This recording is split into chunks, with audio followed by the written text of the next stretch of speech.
My big question. We got so many views and opinions all over the world. How do you see what's going on in the world at the moment? And if there is a huge awakening, it will be really interesting to know from your point of view. Well, it's a huge question. I appreciate your asking it. And for some of your audience, they probably know what I'm going to say. And for others, it could be a huge shocker. You know, we're a good species on a gorgeous planet. And to me, that it just doesn't make any sense unless you understand the global domination agenda that I spent 30 years researching and then laid out in Thrive One. If you understand that, this all makes sense. And it finally made enough sense to me that I've started to go public with what I see as going on. And in a nutshell, the perpetrators of what I call the global domination agenda had been having, even though they've succeeded in taking over, you know, banking systems and most of the media and most of the universities and governments and militaries and so forth, even though they were succeeding a lot toward their plan of basically owning and ruling the entire world, they were having frustration in a lot of areas. They still needed to try to get an excuse for a one world government. They needed to get permission to lock people down in a kind of martial law. They wanted a cashless society. They wanted to get RFID chips in us so they could track us and trace us and affect our emotions and our health with their 5G EMF radiation from the satellites and so forth, and a number of other things. I could go on and on with that list. But the bottom line is, within 2 months of the announcement of this global pandemic, they were on the verge of having suddenly all those things. And that's very dangerous. You know, throughout history, there have always been tyrants and despots, but there were always other people, you know, good people to come to the rescue, or people could be refugees from their country. They could go to somewhere where you could still have freedom. And the problem right now, this is the most important turning point in human history, without a doubt for me, because if these psychopaths get control of an entire global system, over and rule over us all, there's nowhere to run, there's nowhere to hide, and nobody's coming to the rescue. So I get to say a line in Thrive 2 that I was thrilled to be able to say to the whole world, which is that now the real struggle for those of us who want to thrive is it's not a fight between nation states or genders or races or political parties.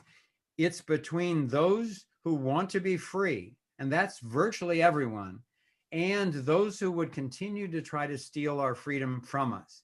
And that's the international banking cabal, it's the secret societies, it's a lot of the militaries, the agencies, whether you call it the Illuminati, the globalists, the cabal, whatever name for it, this has been going on for centuries. It's very real, it's very well documented. And if enough people don't wake up in time, we could all of a sudden wake up and realize, oh my gosh, I didn't even, I mean, it was like the frog in the pot, you know, that's being slowly brought to a boil. You know, people just like what happened with the Jews in Germany, you know, most people didn't realize, they couldn't believe that something like that would actually be going on. And now we're in the situation, we're in exactly the same situation in my mind, except even worse, because now it's global. There's no allies that are going to come to the rescue.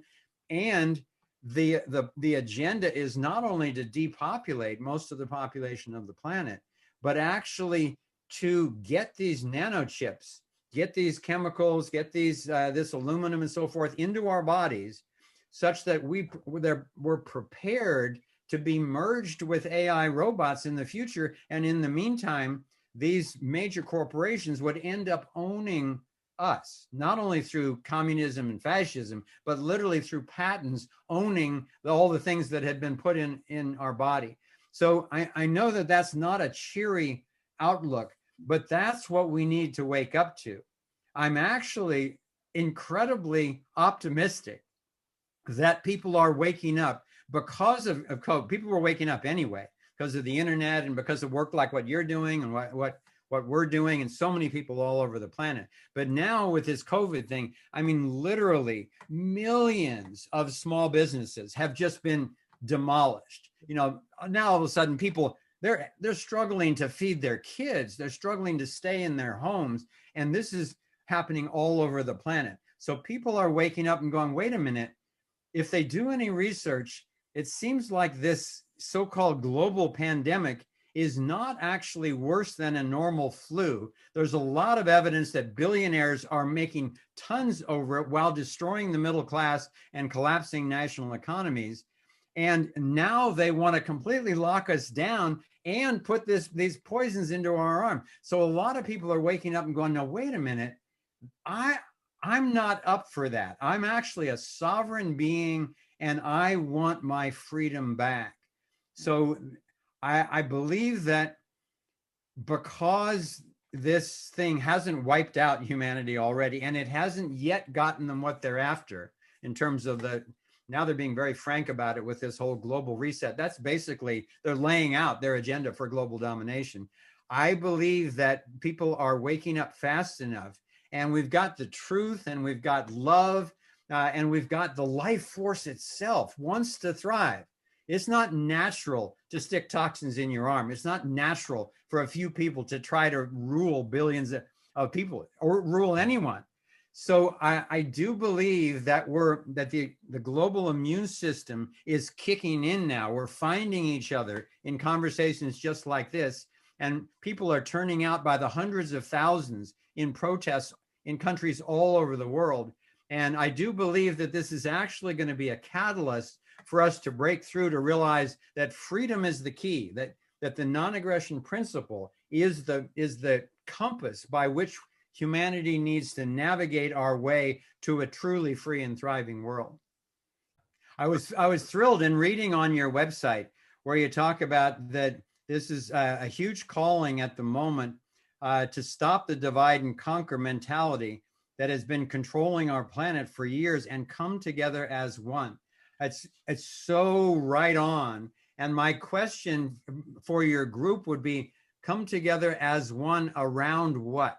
Mm-hmm. What is it that we can actually, yes, we can realize that cosmically we are one in the field, but to actually come into alignment, what we suggest in Thrive 2 is that the one thing that we found that everybody on the planet that we've ever met agrees to is they don't want to be violated against their will. Mm-hmm. And so, wait a minute, maybe if everybody agrees to it, maybe that's what we've been missing as the basis for a universal morality. And whenever I say that to people, they say, well, of course, that's the golden rule. That's just being kind, sure. But no, we need to go deeper and realize that with our authorization of governments, we actually sell out the non-aggression principle by giving a few people the right to take other people's money at their will, send their kids off to fight in imperialistic wars or whatever. And that, therefore, every single government is by definition in violation of the non-aggression principle. And that's why every single government is corrupt, because by definition, it starts with corruption.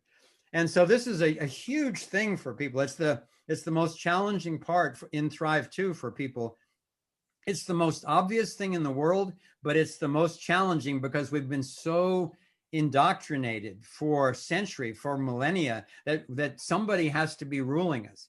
Well, what if nobody were ruling us? So we asked the question in Thrive 2, who do you think should rule? Should it be one person? Should it be a small group? Should it be the majority? Or should we actually only rule ourselves as long as we're not violating anyone else? And almost everyone that I talk with says, well, it's the latter. We should go with that. And that's why we made Thrive 2, is to encourage people to take this alignment with the field, not only into the technological level, into the consciousness development level, but into the interpersonal level, because that's where we need to figure this one out. Because we're in an era where one victimized person can take out a city with a dirty bomb in a suitcase. So as a species, we actually need to figure this one out now.